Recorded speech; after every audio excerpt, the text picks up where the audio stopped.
Only exam trick YouTube channel में मैं आपका तहे दिल से स्वागत करता हूं। चलिए दोस्तों, आज का वीडियो जो है आपका प्रत्यास्थ था। किसी पदार्थ का वह गुण जिससे वह उस पर प्रत्यारोपित बल को हटाने पर अपनी प्रारंभिक आकृति एवं आकार को पुनः प्राप्त कर लेती है, क्या कहलाता है? प्रत्यास्था कहलाता है। प्रत्यारोपित बल कहलाता है तो विरूपक बल।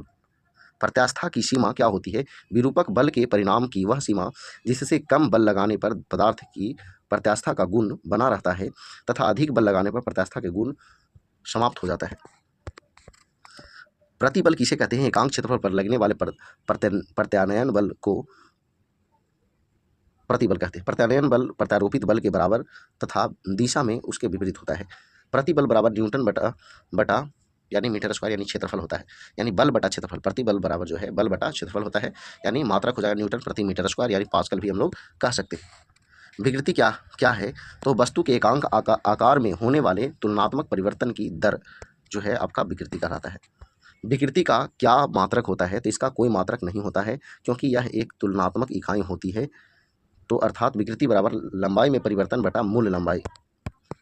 आगे देखिए, हुक का नियम जो है किसी पदार्थ पर कार्य करने वाला प्रतिबल उत्पन्न विकृति के समानुपाती होता है। अर्थात प्रतिबल या विकृति बराबर जो है प्रतिबल बटा विकृति बराबर ई नियतांक, जिसे प्रत्यास्था गुणांक कहते हैं। ई नियतांक जो है जिसे प्रत्यास्था गुणांक कहते हैं। प्रत्यास्था गुणांक का मात्रक क्या होता है?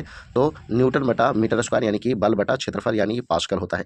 यंग प्रत्यास्था गुणांक किसे कहते हैं? तो अनुदैर्ध्य प्रतिबल व अनुदैर्ध्य विकृति के अनुपात को यंग प्रत्यास्था गुणांक कहते हैं। अर्थात यंग प्रत्यास्था गुणांक बराबर अनुदैर्ध्य प्रतिबल बटा अनुदैर्ध्य विकृति। यंग प्रत्यास्था गुणांक पदार्थ की किस अवस्था को दर्शाता है? तो पदार्थ की कठोरता को दर्शाता है। किसी पदार्थ को कितनी आसानी से मोड़ा या खींचा जा सकता है, यह किससे पता चलेगा? तो यंग प्रत्यास्था गुणांक से पता चलेगा।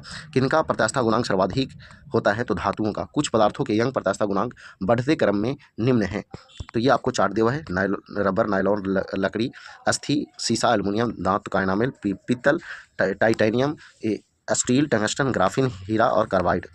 आगे देखिए, पवासो अनुपात क्या होता है? तो पार्श्विक विकृति तथा अनुदैर्ध्य विकृति का अनुपात जो है पवासो अनुपात कहलाता है। पवासो अनुपात में सिग्मा से प्रदर्शित किया जाता है।